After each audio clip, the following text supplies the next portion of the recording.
कभी किसी पक्षी को घोंसले की नींव बनाते देखा है? अथक परिश्रम करके तिनका तिनका बिटोर कर वो पक्षी अपना घोंसला बनाता है, अपनी संतान के लिए एक सुरक्षित घर बनाता है। और फिर कहीं से तीव्र आंधी आती है, भारी वर्षा होती है और उसका घोंसला तिनका तिनका करके बिखर जाता है। फिर वो पक्षी क्या करता है? वो रोता नहीं, ना ही विलाप करता है। वो बिना विलंब करे फिर से अपना घोंसला बनाना प्रारंभ कर देता है और सफलता पाता है। फिर हम क्यों छोटी छोटी असफलता से भयभीत होकर परिश्रम करना छोड़ देते हैं? एक बात सदा स्मरण रखिएगा, हर वृक्ष कुल्हाड़ी की एक मार से नीचे नहीं गिरता, हर चट्टान घन के एक प्रहार से नहीं टूटती। सफलता पाने के लिए अनावरत परिश्रम करना ही मात्र एक मार्ग है।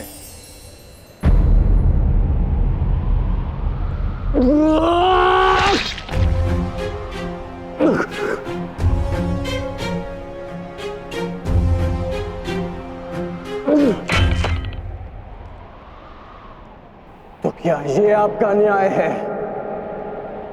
क्या इसीलिए आप मुझे मोरपंख हो जाने के लिए कह रहे थे? उत्तर दीजिए, उत्तर दीजिए, उत्तर दीजिए, उत्तर दीजिए, उत्तर दीजिए।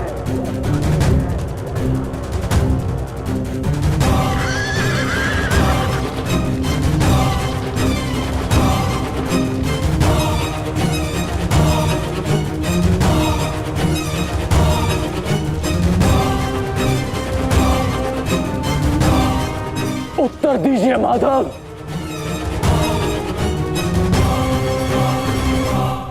उत्तर बहुत लंबा है कर्ण, और समय बहुत कम।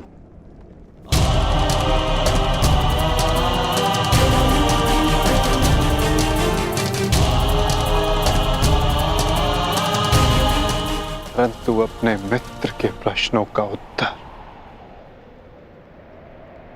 मैं अवश्य दूंगा।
कुछ प्रश्न ऐसे होते हैं मित्र, जिनके उत्तर सबके सामने नहीं दिए जाते, जो केवल आत्मा से आत्मा को मिलते हैं।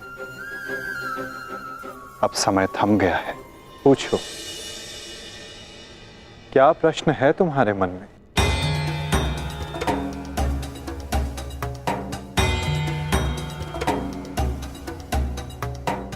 आप तो सारथी हैं ना, अपने रथी का मन पढ़ लेते हैं, तो पढ़ लीजिए। मैं पहले भी कह चुका हूं मित्र, मुझे तुम्हारे मुख से सुनना अच्छा लगता है। तो सुनिए, बताइए माधव, ऐसा क्यों होता है कि जो परिवर्तन की चाह रखता है उसे समाज का क्रोध क्यों सहना पड़ता है? समय तो स्वयं बदलता है ना, तो वो परिवर्तन का विरोध क्यों करता है? परिवर्तित होना समय की प्रकृति है मित्र, और परिवर्तन का विरोध करना अधिकतर लोगों की प्रकृति।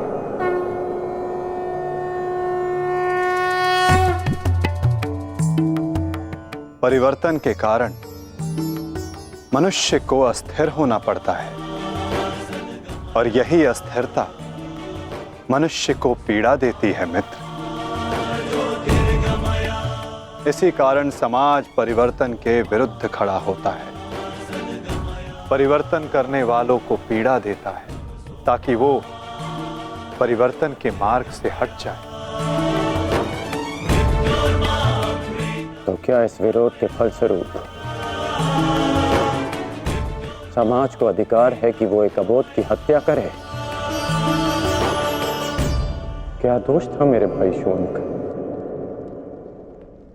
यही कि उसने वेद पाठ किया, उसके लिए उसके मुख में पिघला स्वर्ण भर दिया गया।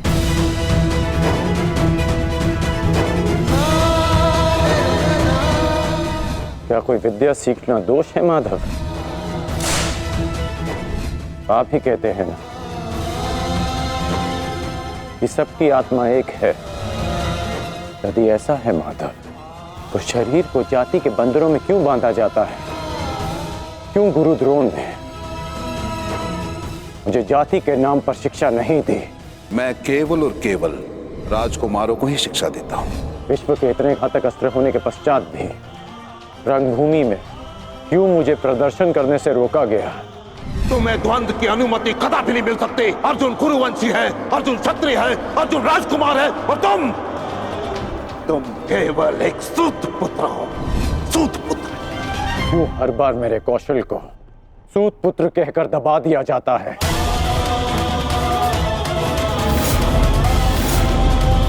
ठहरो, मैं एक सूत पुत्र से विवाह नहीं करूंगी। बताइए माधव, क्यों होता है मेरे साथ ऐसा?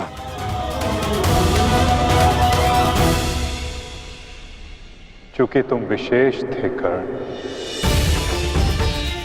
चूंकि भाग्य ने तुम्हें परिवर्तन के युद्ध का योद्धा चुना,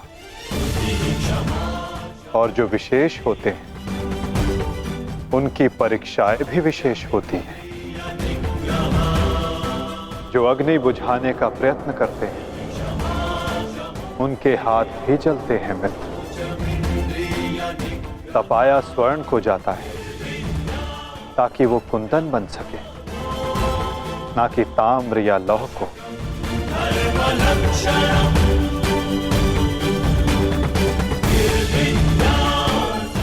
मेरी दृष्टि से देखो मित्र, आज तुमसे बड़ा पराक्रमी, तुमसे बड़ा शूरवीर और कोई नहीं मेरी दृष्टि में। अर्जुन भी नहीं मित्र। परिवर्तन की चिंगारी जो तुमने संसार में लगाई है मित्र, वो एक दिन सूर्य बनकर समस्त संसार को अलौकित करेगी, संसार को आशा देगी। परंतु मेरे जीवन में आशा की किरण आप थे माधव। आप मेरी प्रेरणा थे।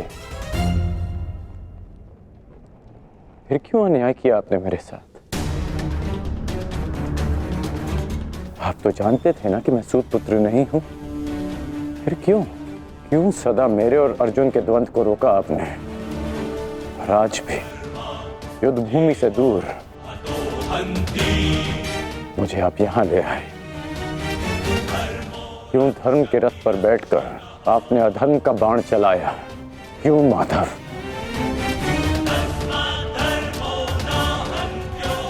यदि आपको मेरे प्राण चाहिए थे तो सीधे कह देते माधव।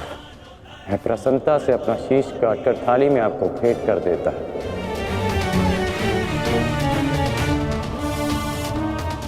क्यों ये छल किया आपने? जब मैं रथ विहीन था तो क्यों मुझ पर प्रहार करवाया? क्या ये धर्म स्थापना है? क्या ये आपके अवतार का उद्देश्य है? बोलिए माधव।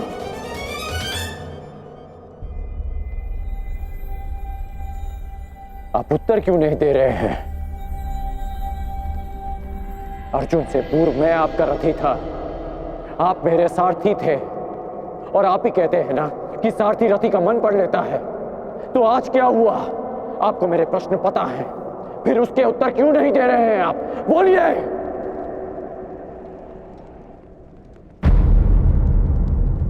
सारथी और रथी भिन्न कहाँ होते हैं राधे?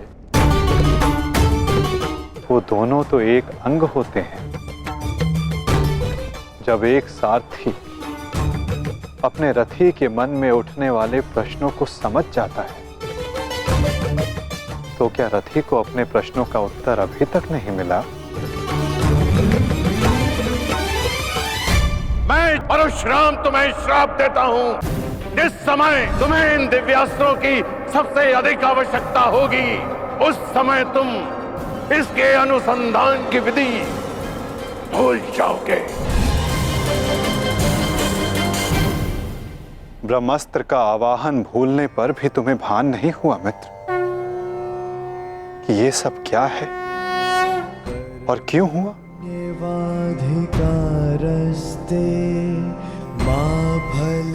तुम्हें यहाँ खींच कर लाना मेरी विवशता थी मित्र। कर्म फल है दुर्भुः, ताकि परिवर्तन के इस शरीर पर श्रापों और पापों का बोझ उतारा जा सके।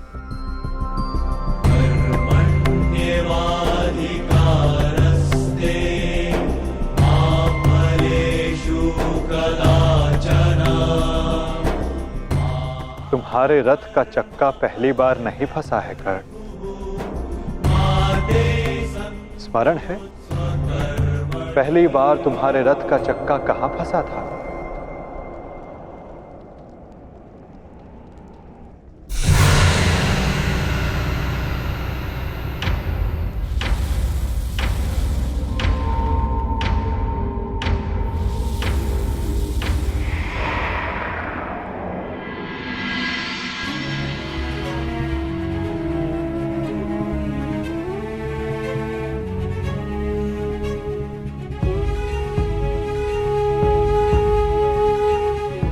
ये स्थान स्मरण है मित्र? स्मरण है कि हम किन परिस्थितियों में पहली बार मिले थे?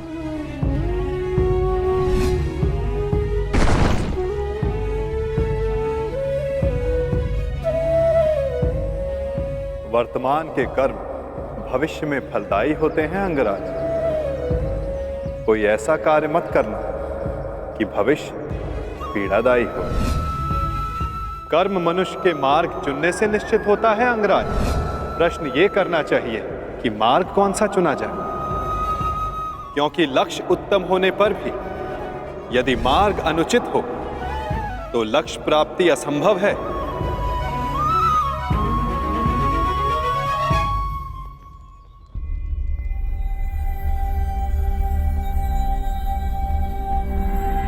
स्मरण है मुझे।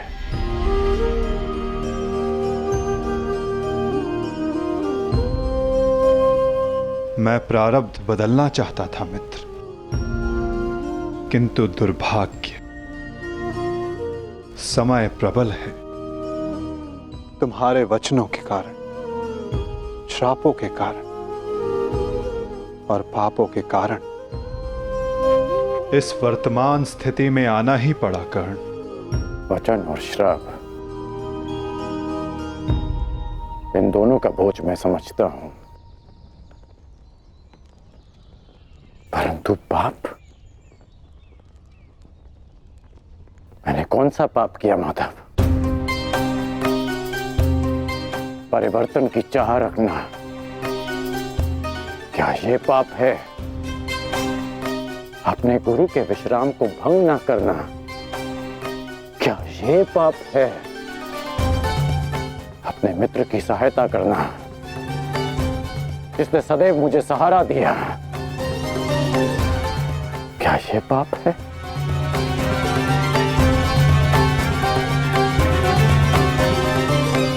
मौन क्यों हैं आप? बताइए।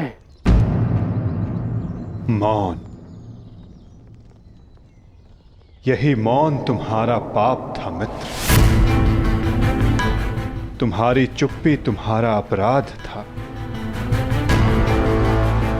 पांचाली के वस्त्र हरण पर तुम्हारे शस्त्रों का मौन रहना अपराध था मित्र।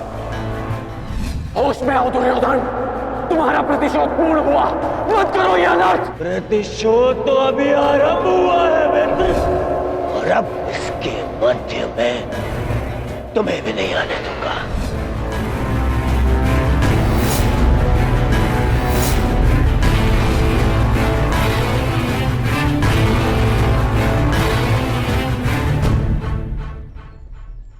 मनुष्यों से भूल होती है, स्वाभाविक है। पांडवों से भी हुई, किंतु वो मौन नहीं रहे। पांडुपुत्र भीम, यह प्रतिज्ञा लेता हूं, पर यही जंगल तोड़कर तुम्हारा प्राण ले लूंगा दुर्योधन। आज्ञा दीजिए भ्राताश्री, हम इनका सर्वनाश कर देंगे। हाँ ज्येष्ठ, क्या तो हमारे प्राण ले लीजिए, जब हमें इनके प्राण लेने की आज्ञा दीजिए। अधर्म के विरुद्ध उन्होंने स्वर उठाया और इसी कारण मुझे उनके पक्ष में जाना पड़ा मित्र, और तुम मौन रहे, इसलिए मैं तुम्हारा साथ नहीं दे सका मित्र। संसार को दुष्ट आत्माओं के उपद्रव ने जितनी हानि नहीं पहुंचाई, उससे कहीं अधिक हानि महात्माओं के मौन ने पहुंचाई है मित्र।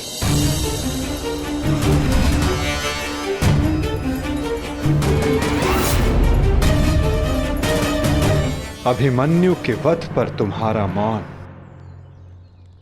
पाप था मित्र।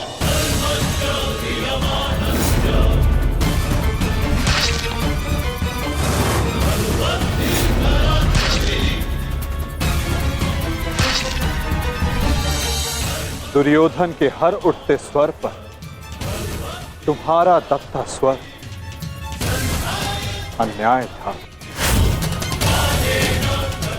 स्वप्न केवल ऊंचा और शुभ होना महत्वपूर्ण नहीं होता मित्र, उस स्वप्न को पूर्ण करने का मार्ग भी शुभ होना चाहिए। परिवर्तन की चाह में तुम अधर्म का हाथ थाम बैठे मित्र, ये तुम्हारा अपराध था। अपनी प्रतिज्ञा पूर्ण करने के लिए तुम दुर्योधन को मित्रता का वचन दे बैठे मित्र, ये तुम्हारा अपराध था। अमृत पाने की यात्रा तुमने विषधर के कंधों पर बैठकर की मित्र, ये तुम्हारा अपराध था।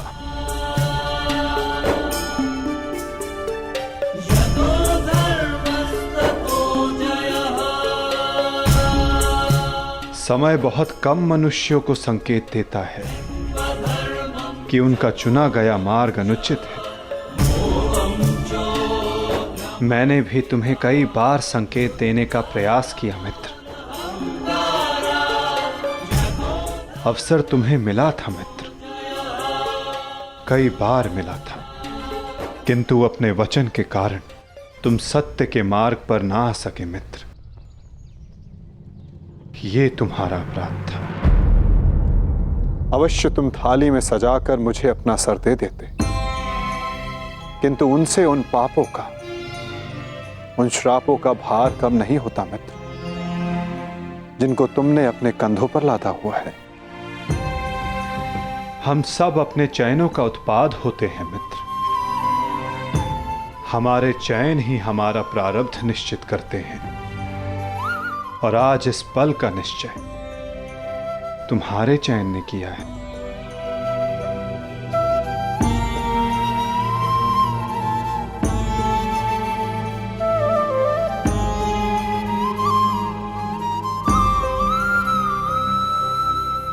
और मुझे देखो मित्र, मित्र के रूप में मैंने तुम्हारा चयन किया। इस कारण इस पीड़ा का भागीदार मैं भी बन रहा हूं। मैं तुम्हें सदा शांति देना चाहता था मित्र, तुम्हें इस जन्म में हर पाप से मुक्त कर देना चाहता था मित्र। इसलिए मैं तुम्हें यहां खींच कर लाया।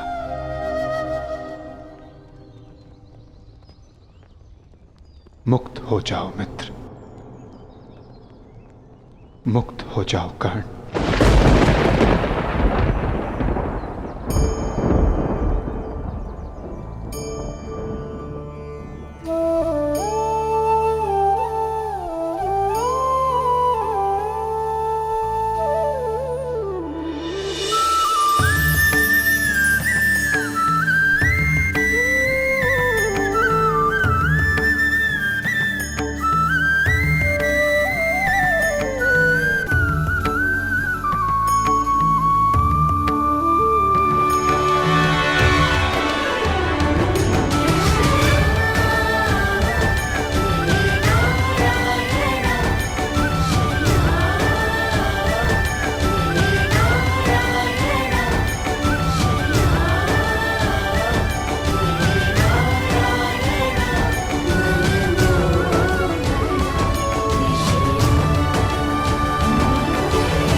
आपने उचित कहा है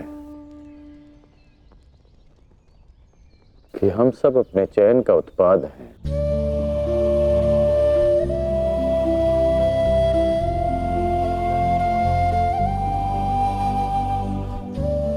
मेरा ये घाव भी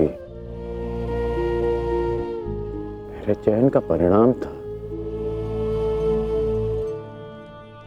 उसे आपने ले लिया माता, परंतु ये अवश्य किसी और के हिस्से में पीड़ा गई होगी।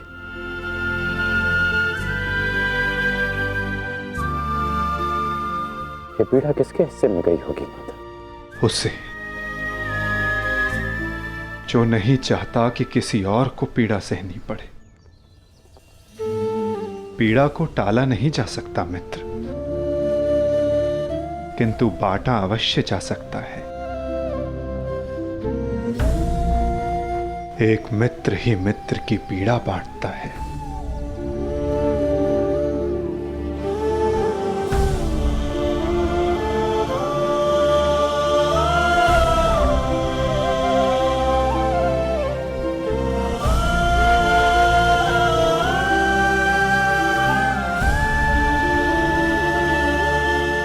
ये क्या किया माधव? ये क्यों किया आपने? तुम उस राजसभा को भूल गए मित्र, भूल गए कि ये युद्ध मैं ही हूं, और इस युद्ध में चलने वाला अस्त्र और शस्त्र भी मैं ही हूं मित्र। उन शस्त्रों से लगने वाला घाव भी मैं हूं, और उन घाव का उपचार भी मैं हूं। इस युद्ध में विजयी होने वाला मैं हूं, और मृत्यु का आलिंगन करने वाला भी मैं ही हूं मित्र।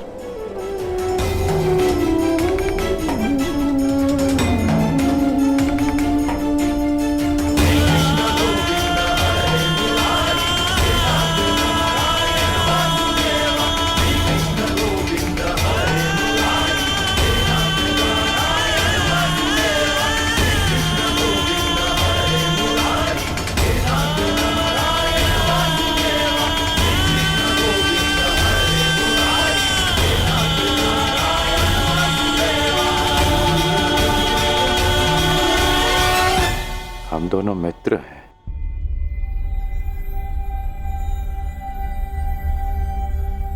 इस लोक को छोड़ने से पूर्व मैं अपनी पीड़ा अपने मित्र को नहीं दे सकता।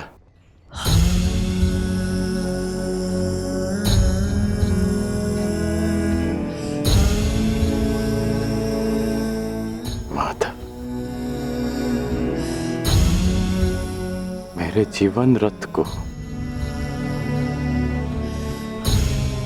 अंतिम लक्ष्य पर ले चलिए, ले चलिए माता। मैं प्रसन्न हुआ मित्र। एक समय था कि मैंने तुम्हें अपना रथ ही चुना था और मैं सदा चाहता था कि तुम मुझे अपना सारथी चुनो, अंतिम क्षणों में ही सही, किंतु आज तुमने मुझे अपना सारथी चुना मित्र। आओ मित्र, तुम्हें तुम्हारे लक्ष्य पर ले चलता हूं। सूर्यास्त होने से पूर्व तुम्हें वहां पहुंचना है और विश्राम करना है मित्र।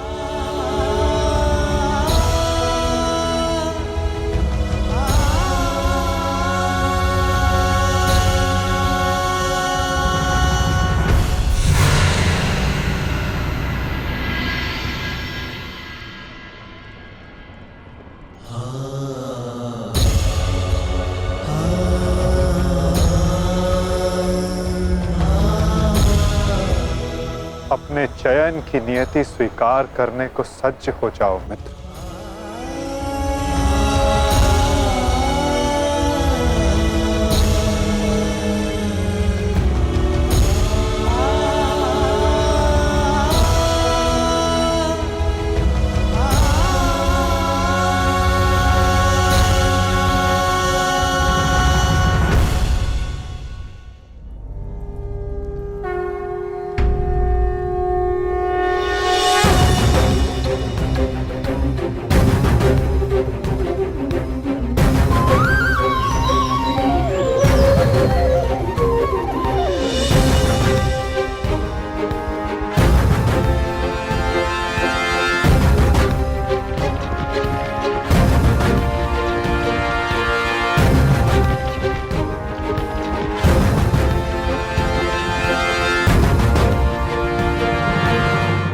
मुक्त करो अंगराज को पार्थ। अंजलि का अस्त्र का प्रयोग करो।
बाण संधान करो पार्थ। माधव, मेरे हाथ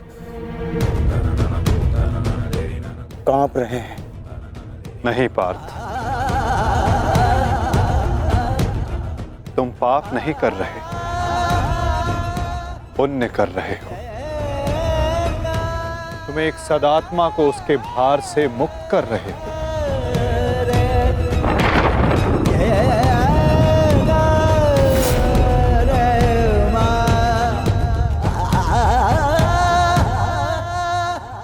हे मृत्यु, तैयार यदि तू आने को, प्रसन्न मुखा। द्वार खुला है, तेरा स्वागत प्रसन्न मुखा।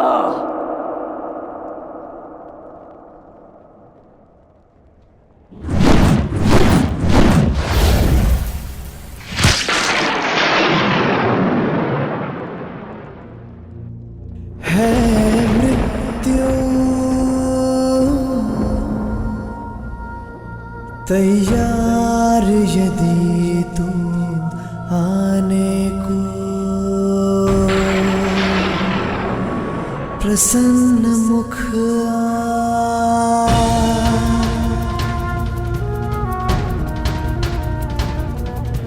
द्वार खुला है, तेरा स्वागत वीर खड़ा द्वारे अभयागत।